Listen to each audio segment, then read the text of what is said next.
আসসালামু আলাইকুম ভাই। ওয়ালাইকুম সালাম ভাই। ভাই আপনার নাম কি? আনিসুর রহমান ভাই। আপনারে কয়টা কথা জিগাইতে পারি? রাগ করছেন? না ভাই, রাগ করি নাই। তাহলে আপনার রাত দেন।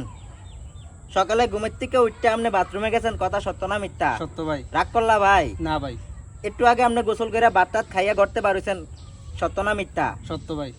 রাগ করলেন ভাই? না ভাই। বলেন বিসমিল্লাহ। বিসমিল্লাহ। বলেন সুবহানাল্লাহ। সুবহানাল্লাহ। উপরে আসমান নিচে জমিন, আমি আমার উস্তাদের কোনি, আমার উস্তাদের ঠাইলটা দিয়া গইছে বর্ষ, এই ঠাইলটা মানুষকে ফিরি দিবা, এই ঠাইলের বদলি কার থেকে টাকা লইবা না।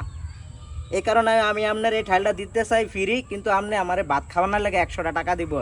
100টা টাকা আপনার থেকে হইব? হইব ভাই। রাগ করলেন ভাই? না ভাই। আসলে রাগ করছেন ভাই? না ভাই। তাইলে শোনেন, আপনার ঘরে যেহেতু কারেন্ট থাকে না, আপনার ঘরে ফাঁকা চলে না, সত্য না মিথ্যা? সত্য ভাই। সত্য। আপনার পিছনে অনেক শত্রু লাগিয়া রয়েছে। সত্য ভাই। আপনি যত টাকা ইনকাম করেন তার থেকে বেশি খরচ করে লান। হ্যাঁ ভাই, সত্যি। আপনি ঋণ ফিন করে লাইতেছেন খুব বেশি। হ্যাঁ ভাই, এটাও সত্যি। আপনি দোকানে অল্প কিছু বাকি খান। হ্যাঁ ভাই।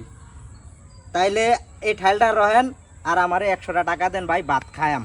আচ্ছা ভাই, দিতেছি। রাগ করছেন ভাই? না ভাই। ভাই থাকলে 200 টাকা দেন। এই ধরেন ভাই, 200 দিলাম। ভাই থাকলে আরো 100টা টাকা দেন। রাগ করছেন ভাই? ভাই ভাত এই খানার ধরেন। লেগা আর নাই তো ভাই টিয়া? না, আর নাই ভাই। ঠিক আছে ভাই, ভালো থাকেন। বলেন বিসমিল্লাহ। বিসমিল্লাহ। রাগ করছেন ভাই? না ভাই।